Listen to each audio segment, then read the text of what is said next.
Hello everyone, myself Divyanshi Agarwal. Future star में आप सभी लोगों का वेलकम है।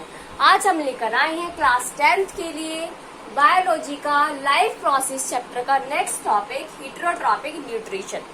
क्लास हमने प्रीवियस वीडियो में डिस्कस किया था ऑटोट्रॉपिक न्यूट्रिशन के बारे में कि ऑटोट्रॉपिक न्यूट्रिशन क्या होता है, उसके अंदर क्या प्रोसीजर होता है। तो हमने उसमें फोटोसिंथेसिस डिस्कस करा था और आज हम लोग पढ़ने वाले हैं हेटेरोट्रॉपिक न्यूट्रिशन। मैंने आपको प्रीवियस वीडियो में हेटेरोट्रॉपिक न्यूट्रिशन होता क्या है ये बता दिया था। आज हम लोग इसको डीपली डिस्क्राइब करेंगे। हेटेरोट्रॉपिक न्यूट्रिशन क्या होता है?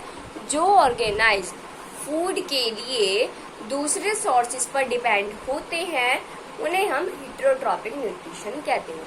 तो हेटेरोट्रॉपिक न्यूट्रिशन क्या होता है? The organism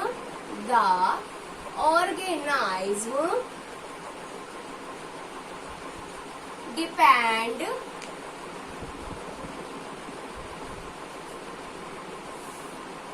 the other organism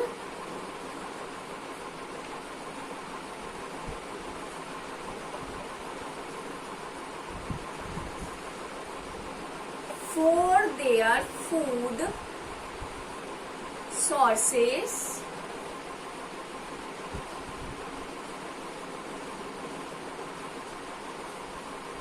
are called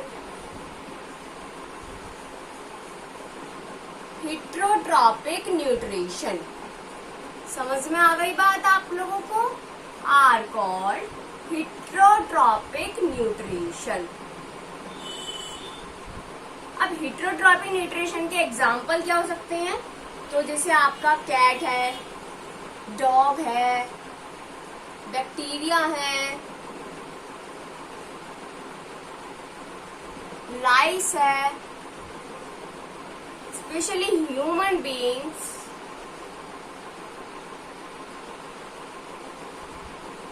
accept लाइस बोलते हैं जू को, जो हमारे सिर में हो जाती है, बालों में आ जाती है ना, उसे बोलते हैं लाइस। अब ये जो हमारे मैंने आपको कुछ एग्जांपल्स यहाँ पे लिखकर दिखाए, ये सभी लोग हमारे डिपेंड होते हैं अदर फूड सोर्सेज पर। अब जैसे कैट है तो कैट क्या खाती है? कैट ग्रीन ग्रासेस वगैरह भी खा सकती है या आपका मिल्क पीती है, तो वो एक दूसरे फूड पर डिपेंड हो गया ना। डॉग है, डॉग मीट खाता है, वो फूड वगैरह आपके ग्रीन प्लांट्स भी खा लेता है, तो वो किस पर डिपेंड है? वो दूसरे रिसोर्सेज पर डिपेंड है। इस तरीके से बैक्टीरिया, लाइस और ह्यूमन बीइंग, ये सब एग्जांपल है हेटेरोट्रॉपिक न्यूट्रिशन के। अब बात आती है हेटेरोट्रॉपिक न्यूट्रिशन के टाइप्स के बारे में। तो हेटेरोट्रॉपिक न्यूट्रिशन के 3 टाइप्स होते हैं। कितने टाइप्स हम ये मेंशन कर लेते हैं? There are 3 types. ठीक है, जो आपका हेटेरोट्रॉपिक है इसके 3 टाइप्स होते हैं class. First is holozoic nutrition. Holozoic nutrition, मैं आपको यहाँ पर नोट्स बनवा रही हूँ, सो स्ट्रिक्टली मेरे सभी नोट्स को फॉलो कीजिए। होलोजोइक न्यूट्रिशन, सैप्रोफाइटिक न्यूट्रिशन,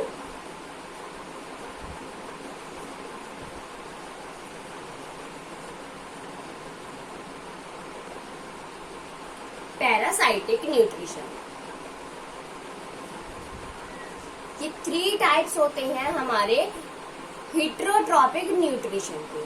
अब बात आती है भाई कि होलोजोइक न्यूट्रिशन होता क्या है? तो पहले हम इनको एक्सप्लेन कर लेते हैं, फिर इनकी डेफिनेशंस नोट करेंगे। ठीक है, होलोजोइक न्यूट्रिशन क्या होता है? कुछ ऑर्गेनाइज्म जो फूड को, जैसे सॉलिड फूड हो या लिक्विड फूड को इंजेस्ट करते हैं, इंजेस्ट मतलब खाते हैं, और उसको अपनी बॉडी में डाइजेस्ट और एब्जॉर्ब कर लेते हैं जबी के जबी, मतलब आफ्टर सम टाइम तक में वो डाइजेस्ट उनकी बॉडी में हो जाता है। तो वो आते हैं आपके होलोजोइक न्यूट्रिशन में। अब होलोजोइक न्यूट्रिशन के अंदर 3 कैटेगरीज आती हैं, एक हर्बीवोरस, एक कार्निवोरस, एक ओमनिवोरस। जैसे ही मैंने कैटेगरी का नाम लिया आप लोग समझ गए होंगे कौन कौन से एग्जाम्पल होलोजोइक के होंगे। जैसे आपका टाइगर है, डॉग है, कैट है, ह्यूमन बीइंग, ये सभी आपके होलोजोइक न्यूट्रिशन के अंदर आते हैं। जैसे ओमनिवोरस क्या होता है, जो मीट खाते हैं। कार्निवोरस क्या होता है, जो मीट एंड ग्रीन प्लांट्स दोनों खाते हैं। और हर्बीवोरस क्या कौन होते हैं, जो ओनली ग्रीन प्लांट्स खाते हैं। समझ में आ गई। तो ये जितने भी आपके हर्बीवोरस, कार्निवोरस और ओमनीवोरस ऑर्गेनाइज्म होते हैं, ये आपके होलोजोइक न्यूट्रिशन में आते हैं। सैप्रोफाइटिक न्यूट्रिशन की बात कर लेते हैं। सैप्रोफाइटिक न्यूट्रिशन में क्या होता है, जो organism dead and decaying matter को खाते हैं उन्हें हम कहते हैं सैप्रोफाइटिक न्यूट्रिशन।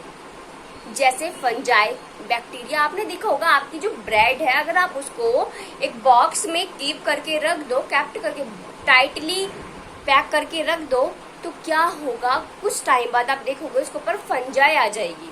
तो क्या होगा, वो जो ब्रेड है वो आपकी खराब हो जाएगी। मतलब जब वो खराब हो जाएगी तो उसके ऊपर वो ऑर्गेनाइज्म ग्रोथ करने लगते हैं। जब वो ऑर्गेनाइज्म उस पर आ जाते हैं विदाउट ऑक्सीजन की प्रेजेंस में, तो क्या होगा, वो ब्रेड तो खराब हो गई। और जब वो ब्रेड खराब हो गई तो वो ऑर्गेनाइज्म उस पर आ जाते हैं और वहीं पर ही और उस ब्रेड को ईट करके अपनी ग्रोथ करते रहते हैं, जैसे फंजाई और बैक्टीरिया। पैरासाइटिक न्यूट्रिशन की बात करें तो कुछ ऑर्गेनाइज्म ऐसे होते हैं जो ऑर्गेनिक मैटर को खाते हैं, लेकिन किसी जिसको वो खा रहे हैं उसको हार्म नहीं पहुंचाते। जैसे सैप्रोफाइटिक में क्या है, अगर फंजाई ब्रेड खा रही है ना, तो क्या होगा, वो उसको क्या कर देगी, उसको खराब कर दिया, उसने उसको खराब बेकार कर दिया, अब वो भी किसी यूज का नहीं है, तो वो सैप्रोफाइटिक न्यूट्रिशन हो गया। पैरासाइटिक न्यूट्रिशन में क्या हो गया कि वो उस चीज को खराब नहीं कर रही है। जैसे लाइस है हमारी ह्यूमन बीइंग के हेयर्स में, कभी ह्यूमन बीइंग के एनिमल्स, मैमल्स जो होते हैं, बेसिकली हम नेम ले सकते हैं मैमल्स के बॉडी पर लाइस आकर टिक हो जाती है, तो क्या होता है, वो ह्यूमन बीइंग को कुछ हानि नहीं पहुंचाते हैं। वो हमारे हेयर्स में जो कैरेटिन प्रोटीन, कौन सा हमारे हेयर में कौन सा प्रोटीन होता है, कैरेटिन प्रोटीन होता है। ठीक है, आपको कुछ बेसिक, अगर आप लोग वीडियो को अच्छे से ध्यान से समझोगे और देखोगे तो आपको कुछ एक्स्ट्रा नॉलेज भी सीखने को मिलेगी। ठीक है, क्योंकि मैं इसमें बीच में कुछ ना कुछ एक्स्ट्रा बता ही देती हूँ आपको, और आपको पता भी नहीं पड़ पाता है। ठीक है, तो इसे ध्यान से समझो तो आपका फायदा होगा। अब जो प्रोटीन आता है, हेयर में प्रेजेंट है प्रोटीन कैरेटिन। अब जो कैरेटिन प्रोटीन है, लाइस क्या करते हैं, उसको आपकी बॉडी से, आपके हेयर्स में से ले लेते हैं, लेकिन आपकी पूरी बॉडी को कहीं हानि नहीं पहुंचा रहे हैं, हार्म नहीं कर रहे हैं, तो वो आएंगे पैरासाइटिक न्यूट्रिशन में। समझ में आ गया आपको। अब बारी आती है इनकी डेफिनेशन लिखने की। तो आप कहोगे कि भाई मैम डेफिनेशन भी बताओ, है ना, तो मैं आपको डेफिनेशन जो है वो मैं आपको डिस्क्रिप्शन में दे दूंगी। यहाँ पर आपको सिर्फ और सिर्फ क्या करना है, समझना है, और जो नोट्स हैं वो आपको सब डिस्क्रिप्शन में मिल जाएंगे। समझ में आ गई बात। तो होलोजोइक न्यूट्रिशन क्या होता है मैंने आपको एक्सप्लेन कर दिया। सैप्रोफाइटिक, पैरासाइटिक तीनों समझ में आ गए होंगे, और हेटेरोट्रॉपिक न्यूट्रिशन भी आपको समझ में आ गया होगा। चलो एक बार डेफिनेशन इनकी देख लेते हैं। होलोजोइक न्यूट्रिशन, होलोजोइक न्यूट्रिशन में क्या होता है, जो ऑर्गेनाइज्म होते हैं वो इंजेस्ट कर लेते हैं लिक्विड और सॉलिड फूड को, देन डाइजेस्ट कर लेते हैं। मैं आपको बिल्कुल ब्रीफली एकदम खुल के इसकी डेफिनेशन नहीं लिखवा रही हूँ, शॉर्ट फॉर्म में लिखवा रही हूँ।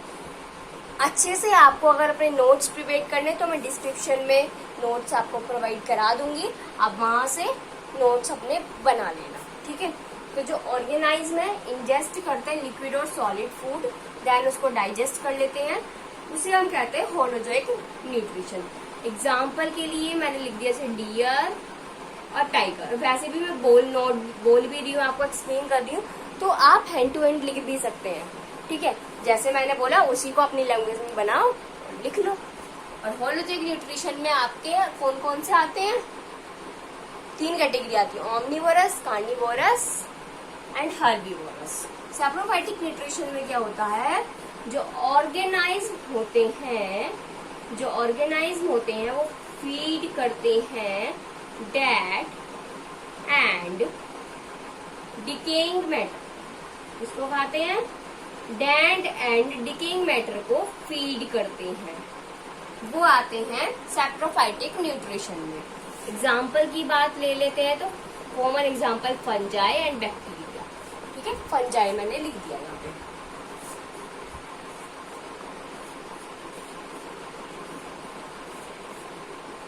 अब यहाँ से आपको हेल्प मिल जाएगी कि यार होलोजोइक है क्या, ठीक है। पैरासाइटिक न्यूट्रिशन में क्या होता है, ऑर्गेनाइज्म फीड करते हैं ऑर्गेनिक मैटर को। अब ये ऑर्गेनिक मैटर डेड नहीं होगा, ठीक है। ऑर्गेनिक मैटर को फीड करते हैं विदाउट किल देम, बिना किसी को मारे, उसे कहते हैं पैरासाइटिक न्यूट्रिशन। एग्जाम्पल है जैसे लाइस, लीच।